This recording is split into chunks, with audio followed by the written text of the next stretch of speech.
দক্ষিণ ত্রিপুরার সাব্রুমে শুরু হলো ঐতিহ্যবাহী 10 দিন ব্যাপী সাব্রুম বৈশাখী মেলা 2026।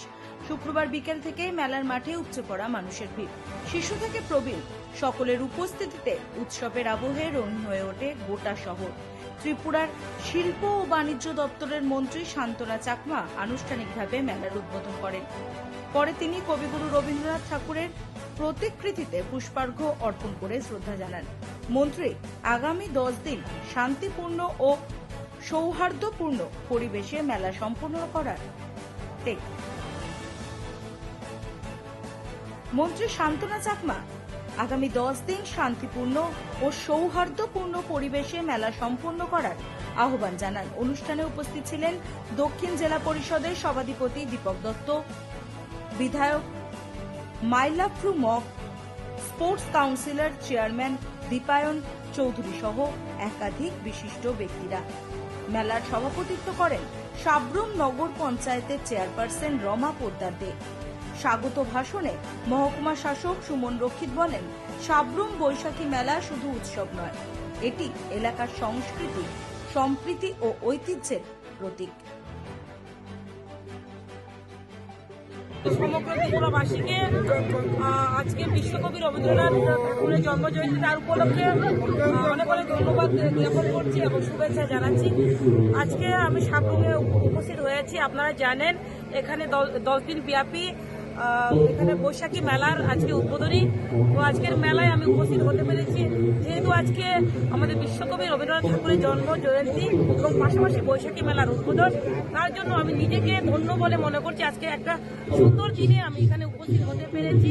আমি এটাই বার্তা দিতে চাই যে শান্তিপূর্ণভাবে যাতে এই মেলা উদযাপন হয়। আমি জানি এই এলাকা শান্তিপূর্ণ, আরও সকলে মিলে জাতি জনজাতি মিলে এই এলাকাকে যাতে আমরা প্রত্যেকেই আরও এগিয়ে নিতে পারি, ডেভেলপমেন্ট করতে পারি। পাশাপাশি যেহেতু আজকে আমাদের বিশ্বকবি রবীন্দ্রনাথ ঠাকুরের জন্মজয়ন্তী, তার জন্য এটাই বলবো, ওনার আদর্শ, উনি সবসময় শান্তি বার্তা দিয়েছেন, পাশাপাশি মানবতার বার্তা দিয়েছেন। সেটাকে পাঠেও করে ওনার যে রাষ্ট্রপ্রেম, যে ওনার চেতনা রয়েছে, সেটাকে আমরা মনে রেখে, স্মরণ রেখে আমরা ওনার আদর্শে আগামী দিনে আমাদের নতুন প্রজন্মকে সেই আদর্শ নিয়ে যাতে এগিয়ে যেতে পারে, আমরা সেই বার্তাই আমি দিতে চাই।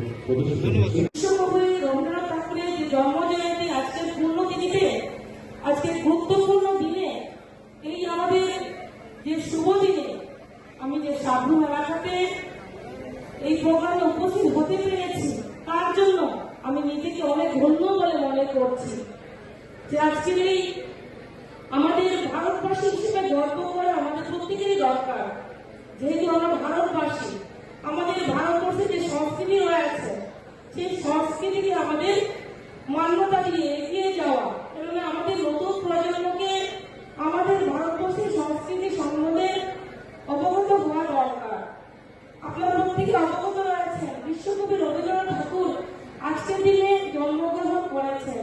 উনি সমস্ত দিক থেকে পারদর্শী ছিলেন, হোক দেশপ্রেম, হোক বিভিন্ন কাব্য থেকে শুরু করে, গল্প থেকে শুরু করে বিভিন্ন ক্ষেত্রে কিন্তু পারদর্শী ছিলেন এবং উনি নোবেল জয়ী।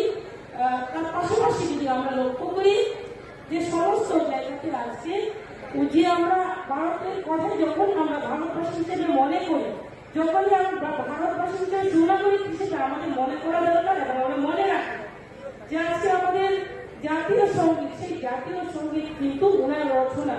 তো আজকে জনগণ বলো, আমাদের যেই সঙ্গীত নিয়ে আমরা গর্ব করি, সেই সঙ্গীত কিন্তু ওনার কারণে ওনার রচিত ছিল।